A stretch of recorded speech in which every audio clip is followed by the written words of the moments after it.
Well, good afternoon, everybody, and welcome back to Rob Motive JT. So today I wanted to talk about the secrets to trouble-free Jeep Gladiator ownership. You know, there have been reported some problems with the Jeep Gladiator. I had some problems with my first Jeep Gladiator. But there are five secrets that you can employ to ensure trouble-free Jeep Gladiator ownership. Now, before I get started, make sure you smash that notification bell and click that subscribe button so that you don't miss out on any upcoming videos. Now, I wanted to address why I'm inside with a model Jeep Gladiator sitting on top of a Jeep Wrangler instead of standing in front of the Jeep Gladiator, as many people have pointed out. Well, first of all, it's cold outside, 50-some degrees, it's rainy, drizzly, windy. I'm not standing outside and freezing to death with a cutoff shirt on. I know I could put a coat on, right? But I'm not doing it. So let's get to it. What are the secrets to trouble-free Jeep Gladiator ownership? Number one, don't off-road it. You know, off-roading is very hard on any 4x4 vehicle. I mean, you're gonna be bouncing around, you're gonna be hitting the ruts, you're gonna be scraping stuff, a lot of stopping and starting, possibly some wheel spinning.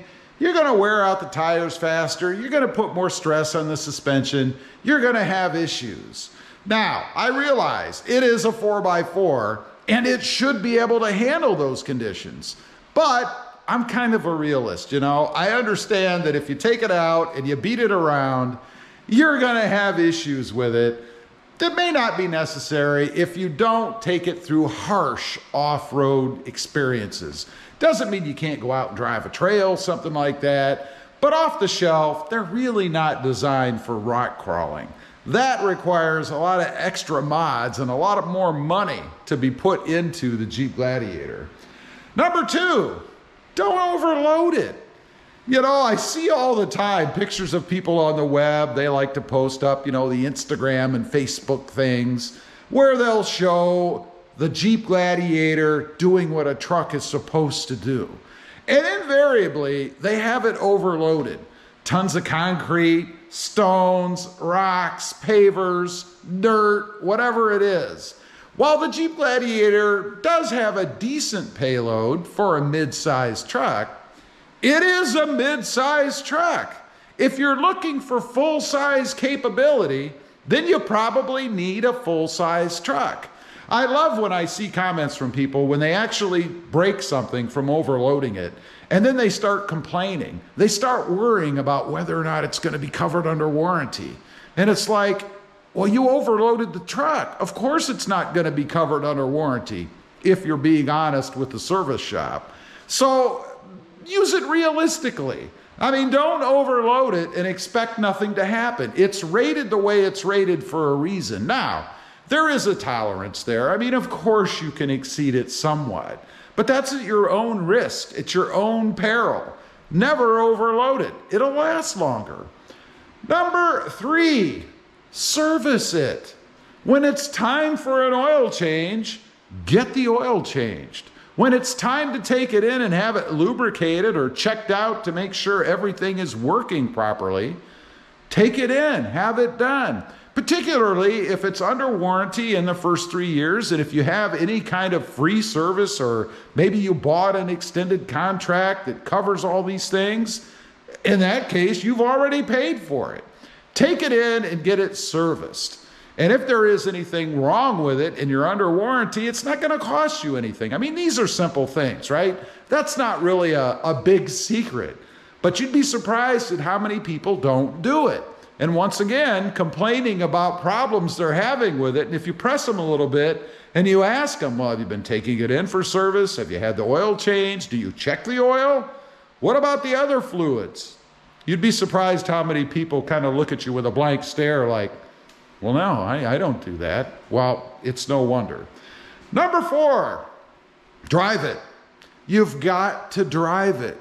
If it sits around rotting in your garage or in your driveway, of course it's going to have problems.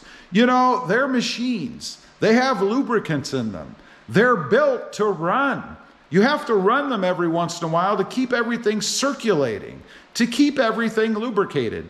It's like the four-wheel drive. You know, only 4-6%, something like that, of the people that buy four-wheel drive vehicles actually ever use the four-wheel drive system.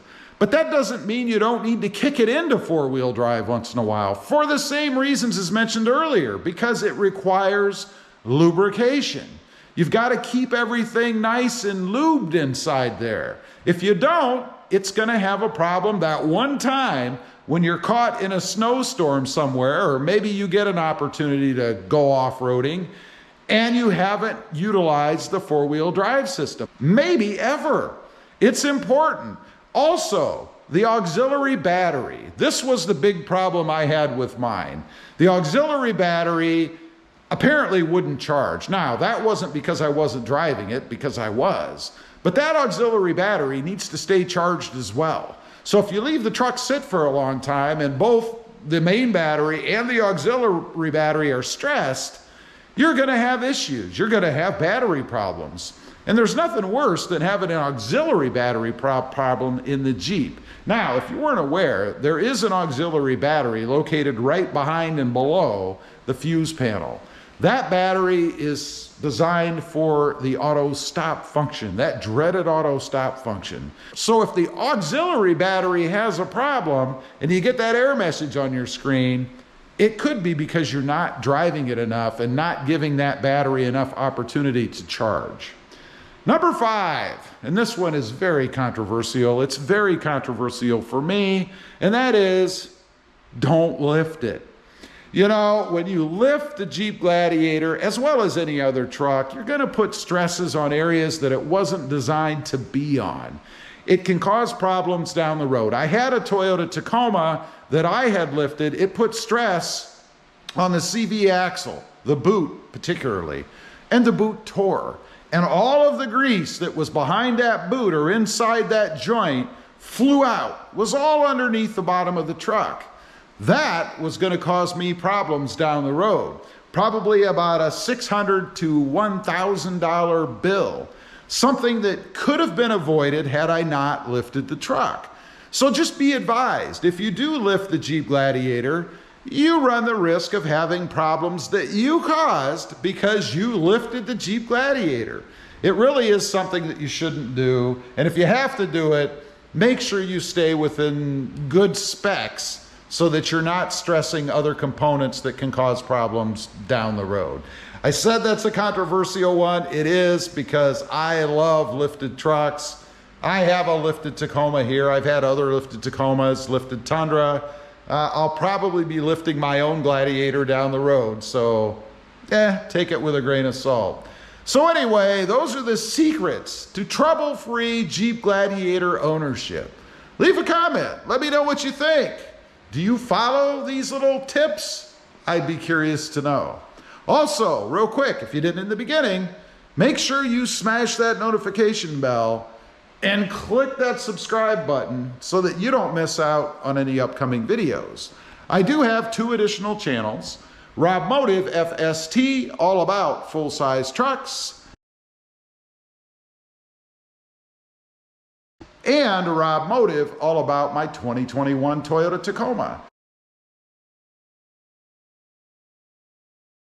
Check them out, and if you're interested, please consider subscribing. Thanks for watching. Stay safe out there. Bye.